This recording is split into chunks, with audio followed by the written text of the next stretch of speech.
Récemment, le chef militaire du Burkina Faso, Ibrahim Traoré, a envoyé ses plus hauts gradés militaires au Rwanda, un pays dirigé par un autre chef militaire depuis 23 ans. Même si le Niger, le Burkina Faso et le Mali avaient précédemment conclu un pacte de sécurité collectif, tout le monde s'attendait à ce que le Rwanda en fasse partie. Cela s'explique par le fait que le dirigeant du Rwanda, Paul Kagame, est l'un des dirigeants africains les plus puissants. S'il s'alliait au Niger, au Burkina Faso et au Mali, cela créerait une alliance redoutable que l'Occident craindrait. Auparavant, lorsque l'ICO a été menacé d'une invasion militaire par le Niger, l'Occident avait essayé de dissuader le Rwanda de s'impliquer. Mais les choses ont changé plus que jamais maintenant.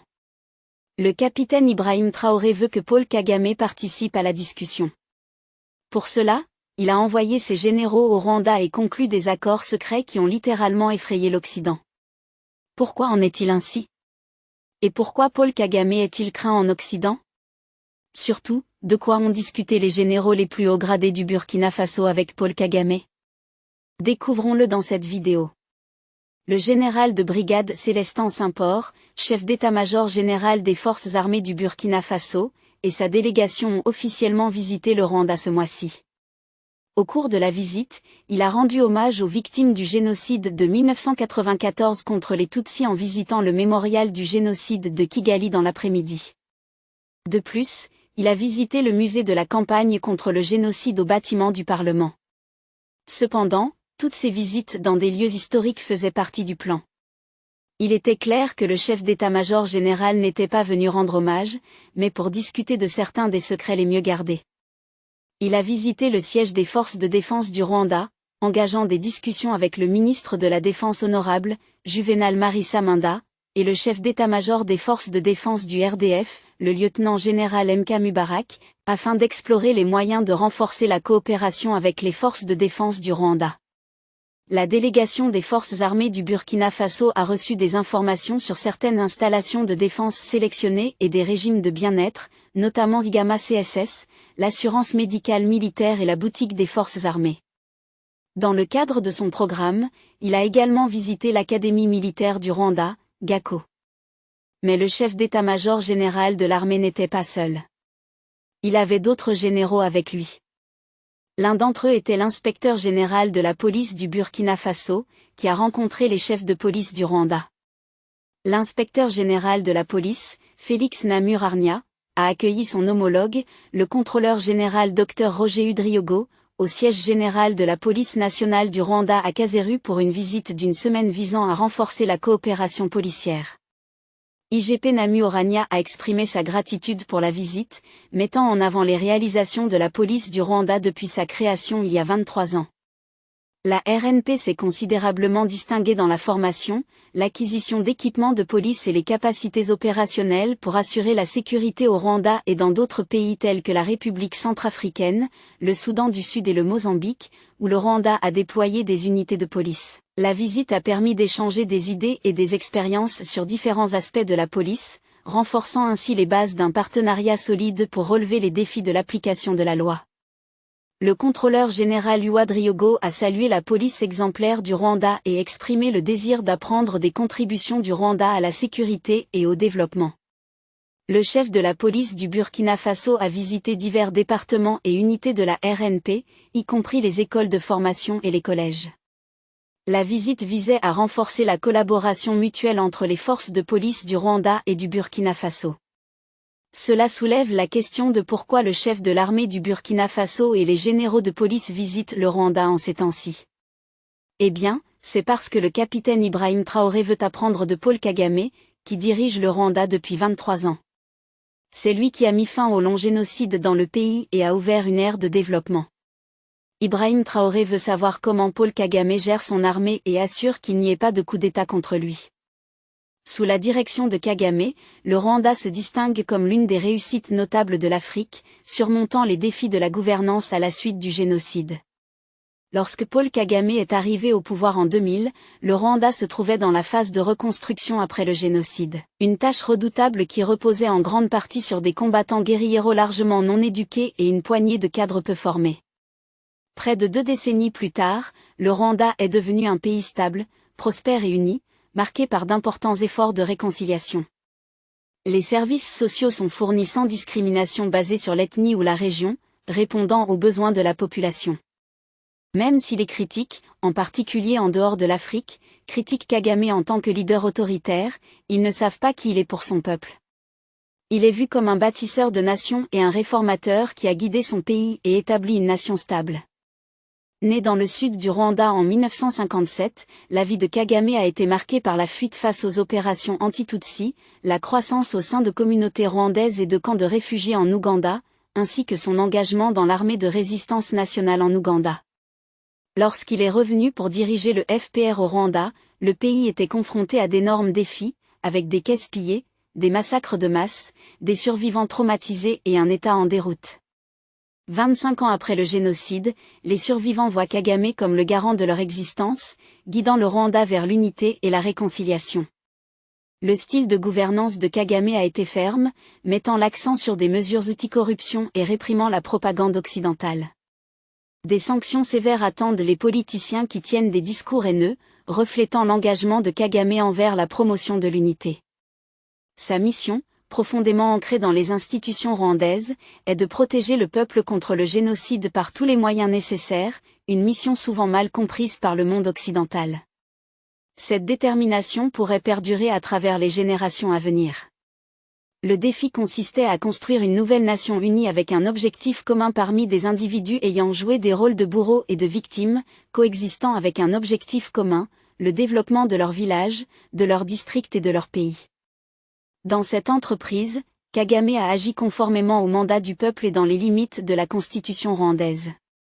Les analystes internationaux et les défenseurs de la démocratie ont du mal à embrasser l'approche peu conventionnelle de Kagame, souvent en évaluant la politique rwandaise d'un point de vue occidental, ce qui les amène à négliger les complexités de la gouvernance après le génocide. Par conséquent, ils ont peut-être raté ce qui pourrait être considéré comme l'une des études de cas les plus éclairantes de transformation nationale au cours des 25 dernières années. Les mères rwandaises bénéficient désormais de soins de santé pré- et postnataux complets, ce qui a entraîné une baisse de 77% du taux de mortalité maternelle entre 2013 et 2018. Les vaccinations systématiques des nouveau-nés, une ville propre et des promenades nocturnes en toute sécurité pour les citoyens sont désormais la norme. Du point de vue rwandais, cela incarne les droits de l'homme en action, expliquant pourquoi en 2015, plus de 60% des électeurs ont soutenu des modifications constitutionnelles permettant à Kagame de se présenter à nouveau aux élections après la fin de son mandat en 2017. Certains étrangers ont exprimé leur inquiétude quant au fait que Kagame ne prépare pas de successeur. Cependant, au lieu de suivre les schémas traditionnels de succession, Kagame a choisi de mentoriser des milliers de jeunes hommes et femmes pour guider le pays vers l'avenir. L'âge moyen de son gouvernement est de 40 ans, avec une représentation de 50% de femmes. En 2018, Kagame a présidé l'Union africaine, plaidant en faveur d'initiatives potentiellement transformantes telles que la zone de libre-échange continentale signée à Kigali. Paul Kagame, malgré sa stature discrète, ne manque ni de résilience ni d'ambition. Dirigeant le Rwanda depuis près de 30 ans depuis le renversement de son régime génocidaire en 1994, il a récemment annoncé sa candidature pour un 4e mandat présidentiel lors des prochaines élections. Par conséquent, le capitaine Ibrahim Traoré souhaite apprendre de lui pour changer le destin du Burkina Faso. Alors que Kagame reste une figure inébranlable, son armée est activement engagée. Les troupes rwandaises luttent contre les rebelles en République centrafricaine, font face aux djihadistes au Mozambique et se préparent apparemment à être déployées au Bénin, à 3000 km de chez elles, pour lutter contre les insurgés aux confins du Sahel. Le Rwanda, le 4e plus petit pays d'Afrique, niché dans la vallée du Grand Rift, compte environ 13 millions d'habitants, principalement composé de tribus tutsi agricoles. La nation a fait face à une guerre civile en 1990, qui a culminé avec le génocide rwandais en 1994, entraînant le massacre brutal d'environ 800 000 civils tutsis par des extrémistes hutus. Depuis lors, le Rwanda a connu une reconstruction substantielle, réalisant des progrès remarquables dans divers domaines. Le taux de pauvreté a chuté de 77% en 2001 à 55% en 2017, ce qui a été attribué à des plans de développement économique stratégique et de réduction de la pauvreté. L'espérance de vie est passée de 26 ans en 1993 à 69 ans en 2000, mettant en avant les efforts visant à améliorer les soins de santé et la qualité de vie globale. Le Rwanda a obtenu une place parmi les 5 premiers pays du monde en matière d'égalité des sexes dans le rapport mondial sur l'écart entre les sexes de 2017. La représentation des femmes au Parlement a atteint 61%, et la participation des femmes à la force de travail était impressionnante, à 84% en 2019. Voici un rappel pour vous de bien aimer et partager la vidéo, et de vous abonner à notre chaîne pour regarder plus de vidéos sur la culture noire, l'histoire, la civilisation et l'identité. Continuons maintenant. 2 décennies après le dévastateur génocide de 1994, qui a coûté la vie à environ 800 000 personnes en seulement 100 jours, l'histoire remarquable et méconnue de la renaissance du Rwanda tourne autour du rôle crucial joué par les femmes dans la reconstruction de la nation. Le Rwanda est une nation qui non seulement est sortie des suites d'une guerre civile, mais qui est également l'une des économies à la croissance la plus rapide sur le continent africain.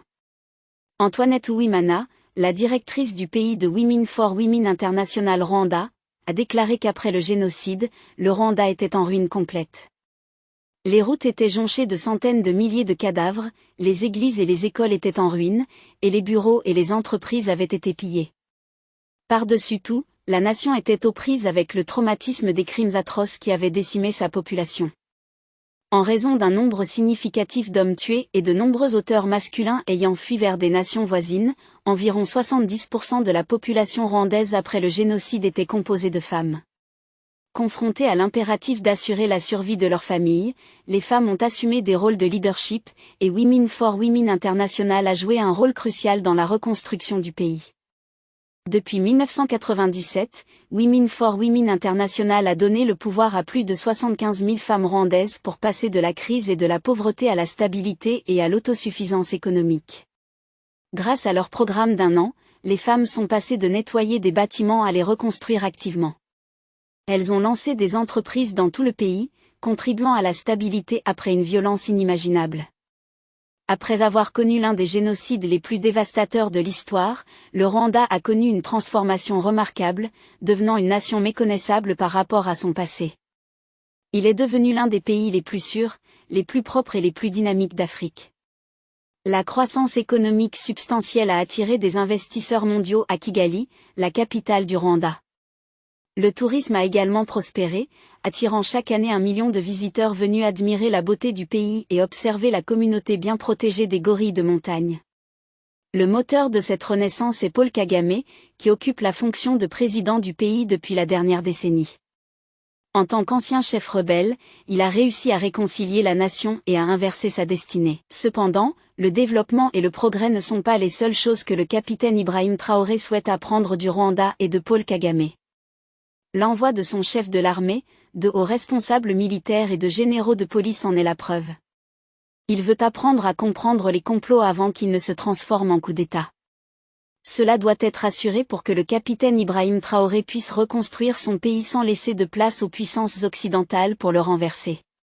Une autorité centrale robuste, le développement économique et une focalisation sur l'unité nationale caractérisent l'approche de la gouvernance et de la sécurité de Paul Kagame.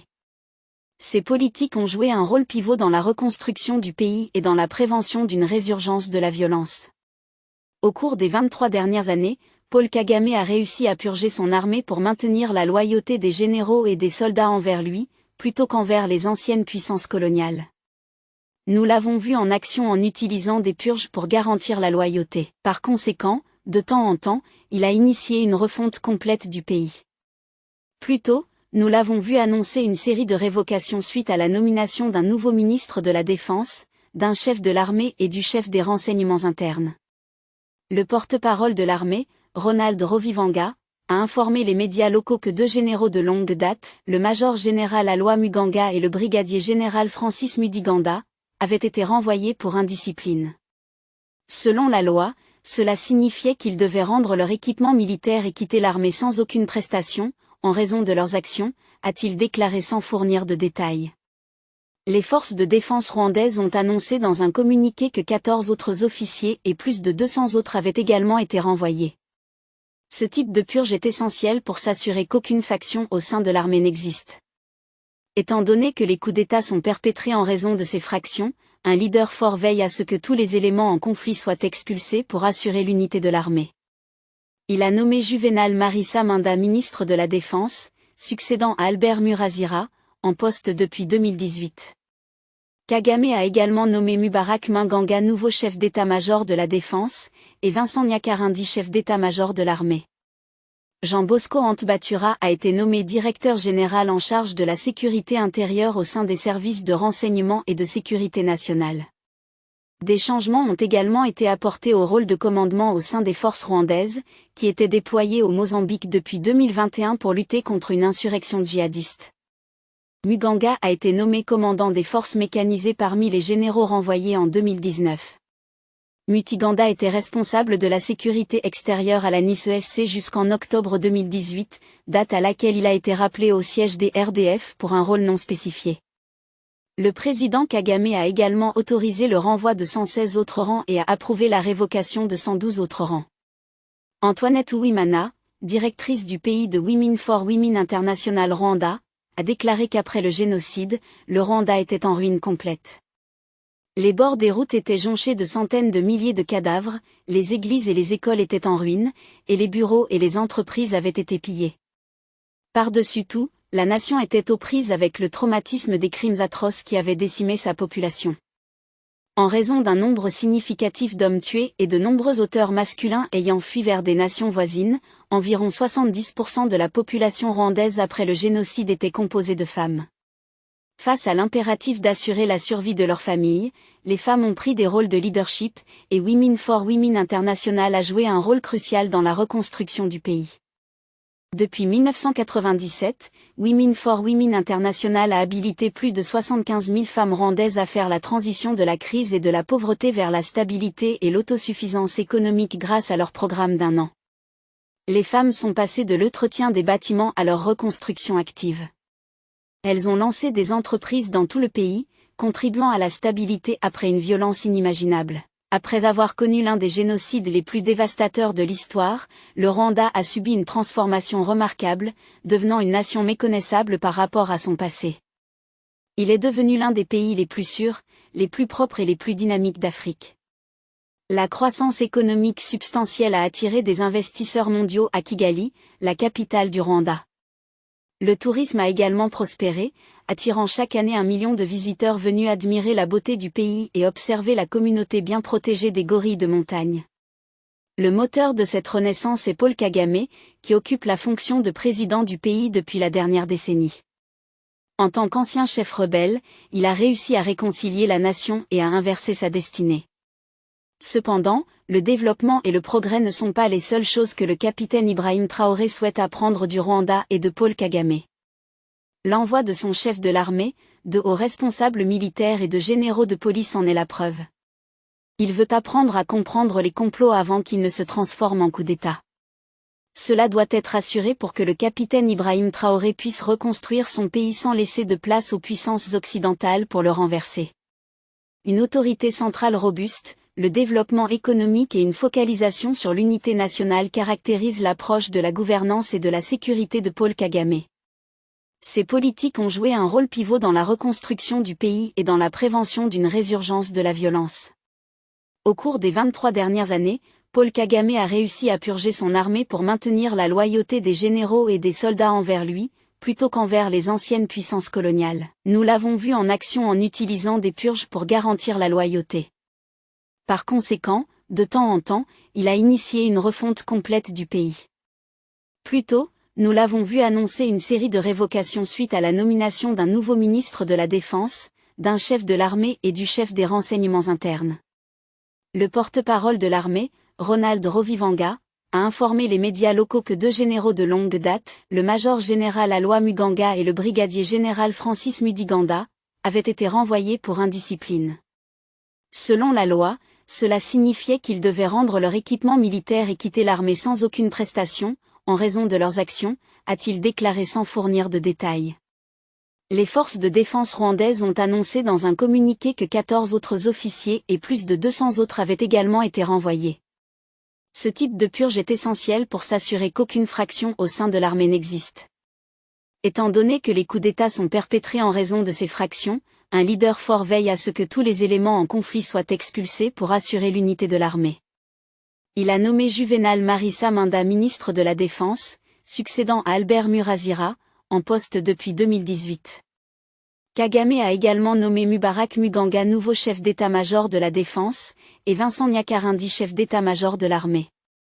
Jean Bosco Intibitura a été nommé directeur général en charge de la sécurité intérieure au sein des services de renseignement et de sécurité nationale.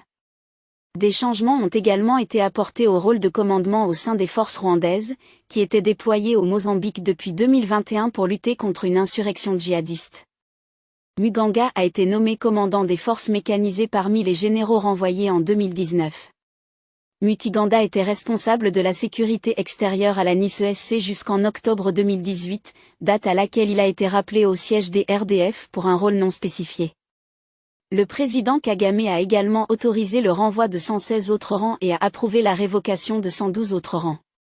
Plus tôt cette année, le président rwandais Paul Kagame a limogé 2 généraux de longue date, le major général Alois Muganga et le brigadier général Francis Mudaganda, ainsi que 14 autres officiers des forces de défense rwandaises. Cette décision faisait suite à la nomination d'un nouveau ministre de la Défense, Juvénal Marissa Minda, du chef d'état-major de l'armée, Mubarak Muganga, et du chef de la sécurité intérieure, Jean Bosco Intibitura. Les limogeages ont été annoncés sans plus de précision, mais ils ont eu lieu au milieu d'une importante réorganisation de la direction militaire du pays, alors que les forces rwandaises étaient déployées au Mozambique pour faire face à une insurrection djihadiste. Le président Paul Kagame du Rwanda a écarté plusieurs hauts responsables militaires un jour après avoir nommé un nouveau ministre de la Défense et un chef d'armée, dans une importante réorganisation de la sécurité du pays. Cela montre que Paul Kagame utilise activement les purges pour garantir la loyauté de son armée envers lui et envers le pays. C'est pourquoi il gouverne depuis les 23 dernières années sans être confronté à des coups d'État. Cela ne laisse aucune place aux puissances étrangères pour exercer une influence au Rwanda. C'est pourquoi les critiques de l'Occident affirment que l'administration de Paul Kagame a recours aux purges et à d'autres mesures pour maintenir le contrôle et garantir la loyauté. Paul a constitué un cercle restreint de dirigeants très fidèles qui identifient des individus au sein du gouvernement, de l'armée ou d'autres institutions qu'ils considèrent comme des menaces pour leur pouvoir. Cela peut inclure des opposants politiques, des officiers militaires ou des personnalités influentes capables de remettre en question l'autorité du dirigeant.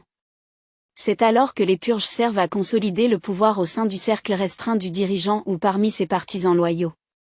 En éliminant les opposants perçus, les dirigeants garantissent que des postes cruciaux sont occupés par des individus loyaux envers eux, réduisant ainsi le risque de défis internes. Comme les puissances occidentales ne peuvent pas exercer leur influence dans de telles conditions, elles essaient d'utiliser des excuses comme la démocratie pour critiquer Paul Kagame. S'engageant dans une analyse défaillante et comparant les idéologies occidentales à celles de l'Afrique, les purges sont censées susciter la peur parmi les élites politiques et militaires, dissuadant ainsi les descentes ou toute tentative de remise en question de l'autorité du dirigeant. La crainte d'être pris pour cible et renvoyé peut inciter les individus à se conformer et à s'abstenir d'actions perçues comme déloyales. Paul Kagame a utilisé les purges pour cibler des individus ou des factions ayant le potentiel de former des alliances contre lui. En démantelant de tels groupes, le dirigeant empêche la création d'un front uni qui pourrait constituer une menace pour son pouvoir. Cependant, dans d'autres pays, les groupes de rebelles de ce genre sont autorisés à se développer, ce qui finit par entraîner des coups d'État et des insurrections. Dans un contexte politique, les purges consistent en l'élimination systématique ou l'élimination d'individus perçus comme déloyaux, menaçants ou opposés à l'autorité au pouvoir. Elles sont souvent menées au sein des structures gouvernementales, militaires ou organisationnelles pour consolider le pouvoir, réprimer la descente et éliminer les rivaux potentiels ou les figures de l'opposition. La principale raison pour laquelle le capitaine Ibrahim Traoré a envoyé ses principaux généraux militaires au Rwanda était d'apprendre comment créer une atmosphère loyale dans le pays.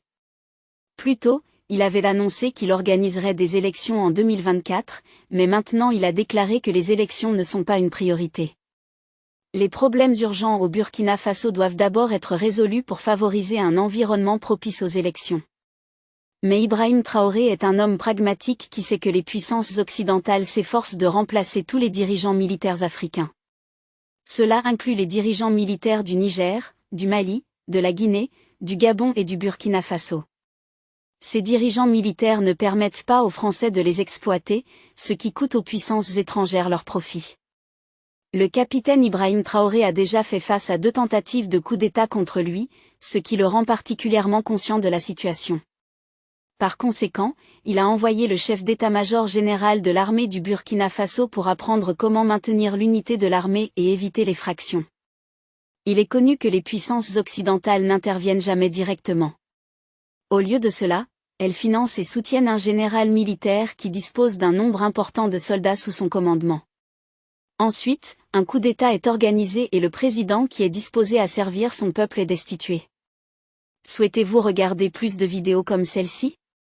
Si oui, abonnez-vous à notre chaîne et appuyez sur l'icône de la cloche à côté. Nous avons décidé de créer des vidéos sur un sujet dont personne ne parle, la culture noire, la civilisation, l'histoire et les preuves de la grandeur des Noirs. Merci de nous avoir regardés. Et jusqu'à la prochaine vidéo, restez branchés.